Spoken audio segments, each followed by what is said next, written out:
Alrighty, so on page 96, we're still in part one. We're back at Ray, who's, as we last spoke, has had just a horrific last 24 hours as well. He's never seen battle, really, and now he's watched people die in front of him. Multiple people. His sergeant's not there anymore. He has a new sergeant. And he's just, he's shaken up completely. So as they're marching towards the front lines, that's where they've been assigned. They kind of have this talk about life at war. Big John's saying, "Oh, those are Japanese mortars. Oh, those are these," and like complaining, or not complaining, but talking about the different type of uh, explosions. And Ray doesn't understand. He's like, "How do you know that's a mortar? How do you know that's this?" And he says, "When you've been here long enough and you've been shot at enough times, or people have tried to kill you enough, you start to recognize what's coming." And so they have this whole debate about what to do to outrun a mortar, right? Like, can you zigzag away from it?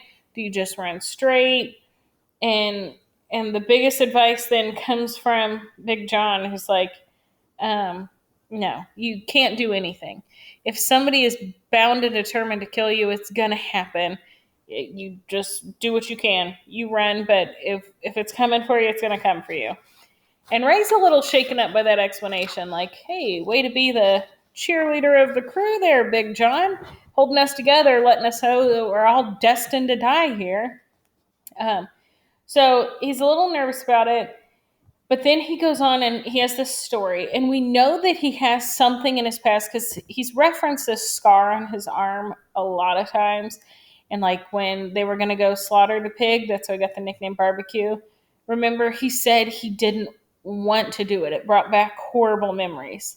So now he tells this story about how on the farm, his job was to shoot the pigs, and then his father would butcher them up, right? That's what he did every year. He'd always done it for, it says he started when he was 6 until he was 11, and that's when this all goes awry. So for 5 years, he had been killing pigs with his dad. He knew how to do it. He knew what he was doing. Um, but this time, something went wrong. He shot the pig. It did not die right away, and so it's in pain. Normally, the way they do this, typically, it would be like a shot in the head so that it dies instantly and the pig doesn't suffer.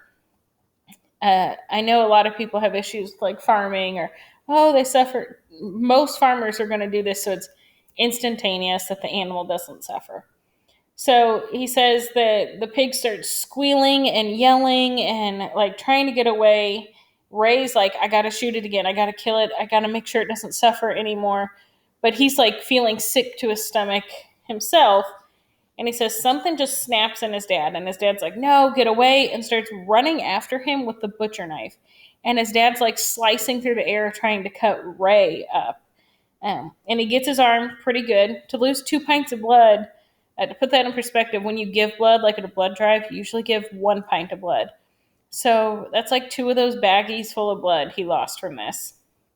Um, he lost quite a bit of blood. Mom takes him up to get stitches, but the family's never spoken of again. He never knows what happened, and so now he's wondering, is that what happened to my dad? Like he just snapped. Maybe he had a flashback from the war, and he just couldn't handle it. In the meantime, they say, hey, there's Okinawans coming through, and their new policy is not to kill these Okinawan refugees, but to protect them. And so there's like a march, a line of Okinawans coming through, um, refugees. They're in like ragged clothes. They just need help. They need assistance. They're scared. They're hungry. And he's watching them. And then all of a sudden, somebody yells, wait a minute. Some of them are Jap soldiers because they realize that some of the Japanese soldiers have disguised themselves as Okinawans in order to get through. And when he yells that, the Japanese soldiers that are there throw off their like raggedy hoods that they were wearing and they start shooting. Like one of them shot Old Man, one of the Ray's squad, one of his friends, shot him dead right there.